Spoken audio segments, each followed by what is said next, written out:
श्री सच्चिदानंद सद्गुरु साईनाथ महाराज की जय। मित्रांनो, आज आपण निघालो आहे शिर्डीला।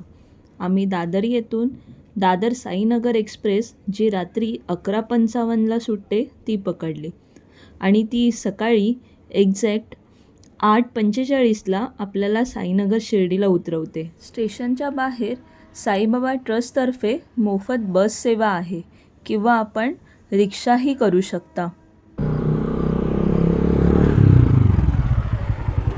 परंतु आमच्याकडे सामान जास्त असल्यामुळे आम्ही प्रायव्हेट रिक्षा करून पोचलो साईबाबा भक्त निवासमध्ये। त्याचं बुकिंग आम्ही आधीच केलं होतं। रूमचे रेट मी व्हिडिओमध्ये मेन्शन केले आहे। रूम अगदी स्वच्छ आणि प्रशस्त होता। बाल्कनीतून व्ह्यू तर खूपच भारी होता।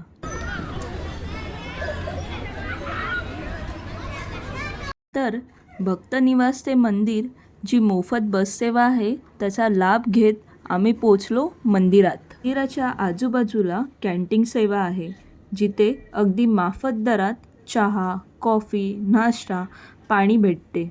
मंदिरात फोन अलाउड नसल्यामुळे आम्ही फ्री लॉकरमध्ये आमचे फोन ठेवले आणि गेलो बाबांच्या दर्शनाला।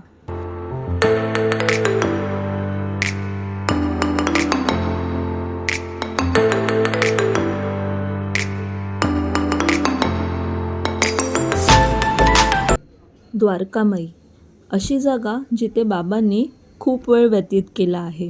द्वारकामाईमध्ये 100 वर्षापूर्वी साईबाबांनी प्रज्वलित केलेला धुनी जो आजपर्यंत प्रज्वलित आहे। उदी म्हणून ओळखल्या जाणाऱ्या अग्नीतील राख ही भक्तांसाठी पवित्र मानली जाते आणि त्याचाच प्रसाद भक्तांना दिला जातो। साई प्रसादालयाला जाण्यासाठी सुद्धा साईबाबा ट्रस्टतर्फे फ्री बस सुविधा अवेलेबल आहे। प्रसादालयाचा टायमिंग सकाळी 10 ते रात्री 10 पर्यंत आहे। एंटर केल्यावर तिकीट काउंटर आहे, पण सध्या फ्री जेवणाचे कूपन हे बाबांचे दर्शन करून आल्यानंतर बाहेर दिले जाते। प्रसादालयामधील जेवणाचा हॉल एवढा मोठा आहे की एका वेळेला 3,500 लोक जेवू शकतात। दिवसभरात 50,000 लोक साई प्रसादाचा आस्वाद घेतात। प्रसादालयाच्या रूफटॉपवर 73 सोलार पॅनल आहेत। यांचाच वापर करून येथे जेवण बनवले जाते।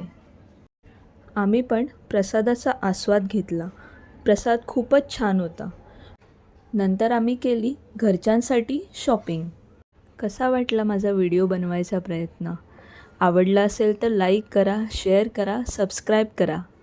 भेटूया पुढच्या व्हिडिओमध्ये लवकरच। बाय।